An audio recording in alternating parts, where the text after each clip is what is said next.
Siapkan diri kalian, Soccer Mania, kita bakal maraton berita bola terlengkap dari seluruh penjuru liga. Langsung saja ke berita pertama. Kita buka kabar dari panasnya persaingan di Timur Tengah. Duel Al Hilal melawan Al Ittihad dalam lanjutan Saudi Pro League di Kingdom Arena berakhir tanpa pemenang dengan skor imbang 1-1. Tuan rumah Al Hilal sebenarnya sempat unggul cepat lewat gol Malcolm pada menit ke-5. Namun, Houssem Aouar berhasil menyamakan kedudukan di menit ke-53. Berkat hasil ini, Al Hilal berada di posisi kedua klasemen Liga Pro Saudi dengan 54 poin. Sedangkan Al Ittihad berada di posisi ke-6 dengan 38 poin. Masih dari daratan Saudi, jika Al Hilal harus puas berbagi poin, Al Nassr tampil sangat dominan saat menggilas Al Hazm 4-0 di Al Awalpa. Cristiano Ronaldo membuka keunggulan pada menit ke-13, disusul gol Kingsley Coman di menit ke-30. Lalu, Angelo Gabriel menambah luka lawan pada menit ke-77, sebelum akhirnya Ronaldo menutup laga dengan gol keduanya. Kemenangan ini membawa pasukan Jorge Jesus naik di klasemen dengan koleksi 55 poin. Berbicara soal dua gol Ronaldo tadi, fenomena pemain satu ini memang ajaib karena ketajamannya justru makin gila di usia yang bagi pemain lain adalah masa senja. Banyak pemain yang fisiknya menurun atau jam mainnya dipangkas setelah masuk usia kepala tiga, tapi Ronaldo justru melawan arus. Data resmi mencatat sebelum usia 30, ia punya 463 gol. Namun, setelah melewati angka itu, ia justru menambah 500 gol lagi, baik saat di Madrid, Turin, Manchester, hingga Arab Saudi. Dari rekor gol Ronaldo, kita beralih ke Belanda untuk melihat aksi kiper kebanggaan Indonesia yang baru saja menjalani momen emosional di kompetisi Eropa. Maarten Paes resmi menjalani debutnya bersama Ajax saat menjamu NEC Nijmegen. Ajax memimpin lebih dulu lewat Mika Götze menit ke-39. Namun, NEC Nijmegen membalas melalui Darko Necasmik pada menit ke-57. Paes tampil gemilang dengan total 7 penyelamatan. Meski hasil ini membuat Ajax tertahan di posisi keempat klasemen dengan 43 poin dan kalah selisih gol dari NEC di peringkat ketiga. Jika Ajax harus tertahan di peringkat bawah karena hasil imbang, PSG tampil dominan dengan menekuk FC Metz 3-0 pada pekan ke-23 di Parc des Princes. Pesta gol dibuka oleh Desire Doué pada menit ketiga, dilanjutkan Bradley Barcola di menit ke-45+3, dan ditutup oleh Goncalo Ramos pada menit ke-77. Tambahan 3 poin ini mengantar Les Parisiens ke puncak klasemen dengan 54 poin, sementara Metz makin terpuruk di dasar klasemen. Bergeser ke Jerman, persaingan sengit juga terjadi saat Dortmund harus berjuang habis-habisan untuk mencuri poin di markas Leipzig. Laga di Red Bull Arena berakhir sama kuat 2-2 setelah RB Leipzig sempat unggul lewat 2 gol Christoph Baumgartner pada menit ke-20 dan menit ke-39. Dortmund baru bangkit di babak kedua melalui gol bunuh diri Ramulo di menit ke-50 dan aksi Fabio Silva di detik akhir pertandingan. Dortmund tetap di posisi kedua dengan 52 poin, sedangkan Leipzig tertahan di urutan kelima klasemen dengan 41 poin. Masih di Bundesliga, kalau Dortmund hanya bisa imbang, pasukan Vincent Kompany menang 3-2 atas Frankfurt di pekan ke-23 lewat gol pembuka Alexander Pavlovic pada menit ke-16 dan sepasang gol Harry Kane di menit ke-20 serta menit ke-63. Frankfurt sempat memberi perlawanan lewat penalti Jonathan Burkhardt di menit ke-77 dan gol Arnaud Kalimundo pada menit ke-86. Hasil ini membuat Bayer kokoh di puncak klasemen dengan 60 angka, sementara Frankfurt tertahan di posisi ke-7 dengan 31 poin. Kemenangan Bayer tadi lagi-lagi membuktikan kalau Harry Kane adalah investasi terbaik mereka, sekaligus membungkam semua keraguan saat ia pertama kali menginjakkan kaki di Jerman. Datang tanpa trofi besar dari Inggris, Kane menjawab kritik lewat catatan 48 gol di semua ajang musim ini, termasuk 2 gol terbarunya ke gawang Frankfurt. Di Bundesliga sendiri, statistik resmi mencatat ia sudah mengoleksi 28 gol dan 5 assist dari 23 laga, angka yang menempatkannya di puncak perburuan sepatu emas Eropa. Kane kini bukan sekedar finisher, tapi sudah menjadi poros permainan utama Bayern Munchen.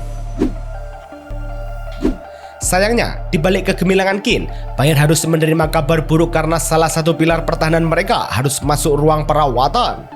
Alphonso Davies mengalami cedera paha belakang kanan pada menit ke-49 saat melawan Frankfurt dan dipastikan absen sekitar 3-6 minggu karena robekan serat otot. Kehilangan Davies membuat sisi kiri Bayer kehilangan daya ledak, meskipun Vincent Kompany masih punya opsi seperti Hiroki Ito, Rafael Guerreiro, hingga Konrad Laimer. Namun, tidak ada yang benar-benar bisa meniru kecepatan Davies di periode krusial musim ini. Nasib sial Bayer ternyata menular ke raksasa Italia Juventus yang justru harus menanggung malu saat menjamu tim kuda hitam di kandang sendiri. Gol Marcin Vosvoda pada menit ke-11 dan Maxence Caqueret di menit ke-61. Meski sempat menekan, upaya Bianconeri digagalkan oleh penampilan solid Jean Butes di bawah Mister. Kekalahan ini membuat Juventus tercecer di posisi kelima klasemen dengan 46 poin. Kini hanya terpaut tipis dari Como di urutan ke-6. Kekalahan dari Como ini seolah mempertegas bahwa Sinyonya tua sedang dalam kondisi sakit parah setelah gagal meraih poin penuh di beberapa laga terakhir. Juventus benar-benar kehilangan arah setelah melewati 5 laga tanpa kemenangan, termasuk diajar Galatasaray 5-2 dan terbaru dibekap Atalanta 3-0. Data menunjukkan mereka kini tercecer di posisi 5, tertinggal 15 poin dari Inter, serta sudah tersingkir dari Coppa Italia dan tertinggal di playoff Liga Champions. Ini bukan sekedar krisis hasil, tapi tanda bahwa fondasi tim sedang rapuh.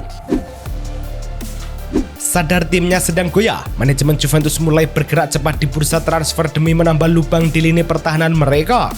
Laporan Calcio Mercato menyebut Juventus telah mencapai kesepakatan dengan bek AS Roma, Zeki Celik, untuk bergabung secara gratis saat kontraknya habis Juni nanti. Musim ini, Celik tampil 31 kali dengan catatan 1 gol dan 4 assist. Rekrutan berpengalaman ini dipandang sebagai langkah cerdas untuk menyusun ulang fondasi tim yang sedang terpuruk. Berbanding terbalik dengan Juventus, rival abadi mereka Inter Milan justru tampil sangat stabil dan semakin nyaman di puncak klasmen. Inter Milan sukses menaklukkan Lecce 2-0 di Villa del Mare melalui gol Henrikh Mkhitaryan pada menit ke-75 dan Manuel Akanji di menit ke-82. Tambahan 3 poin ini membuat Nerazzurri kokoh di puncak klasmen dengan 64 angka, sementara Lecce tertahan di posisi bawah dengan 24 poin. Karena performa Inter yang sedang di atas angin, para pemain kuncinya pun mulai menjadi incaran klub-klub besar Eropa termasuk raksasa Spanyol. Alessandro Bastoni dikabarkan masuk radar Barcelona, namun manajemen Inter Milan menegaskan bahwa bek kiri andalan mereka itu tidak tersentuh. Meski ada tawaran di kisaran 70-80 juta euro, Inter justru menjadwalkan negosiasi perpanjangan kontrak hingga 2030 pada bulan April atau Mei nanti. Bastoni sendiri dilaporkan tidak berniat hengkang karena ia merupakan bagian penting dari proyek jangka panjang klub. Dari isu transfer di Italia, kita bergeser ke Spanyol, di mana Atletico Madrid baru saja mempertontonkan drama pesta gol setelah sempat tertinggal meski sempat kebobolan lebih dulu oleh gol cepat Joffrey Carreras di menit ke-6. Tuan rumah bangkit lewat 2 gol Alexander Sørloth, ditambah gol Giuliano Simeone dan Ademola Lookman. Sementara Espanyol hanya bisa menambah 1 gol lewat Edu Exposito. Hasil ini membuat Atletico duduk di urutan keempat dengan 48 poin. Kemenangan Atletico tersebut juga menjadi panggung bagi Ademola Lookman yang terbukti langsung nyetel dengan strategi Diego Simeone.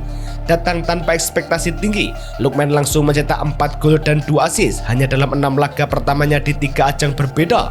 Data Opta Jose mencatat, produktivitasnya menyamai start terbaik klub milik Luis Suarez pada musim 2020-2021. Di bawah asuhan Simeone, Lookman dinilai sangat paham ruang dan momentum, menjadikannya potongan puzzle yang selama ini dicari Atletico Madrid. Jika Atletico sedang berpesta, nasib pahit justru harus ditelan tetangga mereka, Real Madrid. Real Madrid tumbang 1-2 di Estadio El Sadar setelah gol penentu Raul Garcia di menit 90 membuyarkan harapan Los Blancos. Sebelumnya, Osasuna unggul lewat penalti Ante Budimir di menit ke-39 yang sempat disamakan oleh Vinicius Junior pada menit ke-73. Kekalahan ini memang belum menggoyahkan Madrid dari puncak klasmen dengan 60 poin. Namun, bagi Osasuna, 3 poin ini sangat berarti untuk memperbaiki posisi. Kekalahan Madrid di menit-menit akhir tadi jelas menjadi angin segar bagi Barcelona yang kini punya peluang emas untuk mengkudeta posisi puncak. Inkonsistensi tim asuhan Alvaro Arbeloa terlihat jelas saat mereka gagal mengunci poin di Pamplona. Kini, Barcelona memiliki jalan terbuka lebar. Jika sanggup mengalahkan Levante di Camp Nou, maka tahta klasemen akan kembali ke tangan mereka. Dalam perburuan gelar kali ini, stabilitas nampaknya akan jauh lebih menentukan daripada sekedar reputasi besar. Namun di balik peluang naik ke puncak, terungkap fakta mengejutkan bahwa Barcelona hampir saja kehilangan nyawa permainan mereka, Gavi, demi menyelamatkan keuangan klub.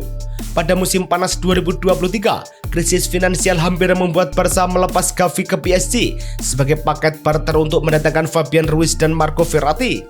Meski Matteo Alemany sempat membuka jalan negosiasi, Deco akhirnya turun tangan meyakinkan Joan Laporta bahwa resiko teknis melepas Gavi terlalu besar. Transfer batal, Alemany mundur, dan Gavi tetap bertahan sebagai identitas masa depan klub. Dari Spanyol kita menuju Inggris, di mana Chelsea lagi-lagi gagal meraih poin penuh di kandang sendiri akibat masalah disiplin pemain. Chelsea harus puas bermain imbang 1-1 melawan Burnley di Stamford Bridge. Sempat unggul lewat gol cepat Joao Pedro di menit keempat. Petaka datang saat Wesley Fofana menerima kartu merah di menit ke-70 yang kemudian dimanfaatkan Burnley untuk menyamakan skor lewat sundulan Zion Fleming di masa injury time. Tambahan 1 poin ini membuat Chelsea tertahan di posisi keempat klasemen dengan 45 poin. Kartu merah Fofana tersebut bukan sekedar insiden biasa, melainkan cermin buruknya kontrol emosi skuad The Blues sepanjang musim ini. Data Premier League mencatat kartu merah Fofana adalah yang ke-6 bagi Chelsea musim ini, menyusul nama-nama seperti Malo Gusto hingga Robert Sanchez. Kurangnya disiplin ini dianggap sebagai tanda manajemen permainan yang belum matang, di mana laga yang seharusnya bisa dimenangkan justru berubah menjadi ujian mental. Dengan 11 laga tersisa, rekor buruk disiplin ini benar-benar mengintai stabilitas tim. Ternyata, kartu merah yang diterima Fofana berbuntut panjang dan meninggalkan luka yang lebih dalam di luar urusan teknis lapangan. Seusai laga kontra Burnley, Wesley Fofana mengunggah tangkapan layar pesan rasis yang ia terima dan mengkritik keras kampanye anti-diskriminasi yang dianggap tidak berdampak nyata. Kasus serupa sebelumnya juga menimpa Hannibal Mejbri. Masalah rasisme ini menjadi pengingat bahwa sepak bola masih butuh sanksi nyata, bukan sekedar slogan inklusif yang terasa kosong. Sementara Chelsea sibuk dengan masalah internal, Manchester City terus menempel ketat posisi puncak klasemen usai membungkam perlawanan Newcastle. Berkat 2 gol Nick O'Reilly pada menit ke-14 dan menit ke-26, Newcastle sempat memberi perlawanan lewat gol Lewis Hall di menit ke-23, namun skor tetap tidak berubah hingga akhir. Kemenangan ini membuat Manchester City hanya terpaut 2 poin dari Arsenal di puncak, sedangkan Newcastle tertahan di posisi ke-10.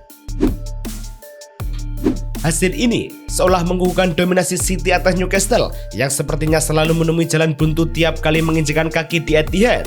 Newcastle tercatat tidak pernah menang di kandang Manchester City dalam ajang Premier League sejak Agustus 2002. Data Squawka menunjukkan City belum terkalahkan dalam 22 laga kandang terakhirnya, termasuk 17 kemenangan beruntun atas lawan yang sama. Dominasi panjang ini membuktikan adanya perbedaan mental yang sangat kuat di antara kedua tim. Berbicara soal kekuatan City, sosok Erling Haaland kini semakin menakutkan karena perannya sudah berevolusi jauh lebih dari sekedar pencetak gol. Meski memimpin daftar top skor dengan 22 gol, Haaland kini juga mengoleksi 7 assist yang menjadikannya salah satu pemberi umpan terbanyak di liga. Laman resmi Premier League mencatat, Haaland kini lebih sering turun menjemput bola, membuka ruang, dan menjadi kreator permainan. Perubahan gaya main ini membuktikan bahwa ia telah berevolusi dari sekedar finisher murni menjadi pusat permainan tim. Jika Haaland adalah masa depan, maka Premier League baru saja memberikan penghormatan bagi James Milner sebagai simbol dedikasi dan umur panjang di sepak bola. Saat turun membela Brighton melawan Brentford pada 21 Februari, James Milner mencatatkan laga ke-654 di Premier League. Angka ini resmi melewati rekor 653 milik Gareth Barry. Perjalanan panjang Milner dimulai sejak usia 16 tahun bersama Leeds United pada 2002, sebelum akhirnya berkelana ke berbagai klub top seperti Manchester City dan Liverpool. Menutup kabar hari ini, situasi kontras dialami Tottenham Hotspur yang kini justru terancam kehilangan para pemain bintangnya jika gagal bangkit dari papan bawah. Tottenham saat ini berada di posisi ke-16 dengan hanya selisih 5 angka dari zona merah. Laporan The Athletic menyebut, jika sampai terdegradasi, pemain inti seperti Vicario, Romero, Van de Ven, hingga James Maddison kemungkinan besar akan hengkang ke klub lain. Turun kasta bagi Spurs bukan cuma soal gengsi, tapi resiko bongkar total skuad yang bisa menghapus identitas tim. Itulah 27 info paling hangat hari ini. Kalau kalian suka, jangan lupa share ke Soccer Mania lainnya. Sampai jumpa di video selanjutnya.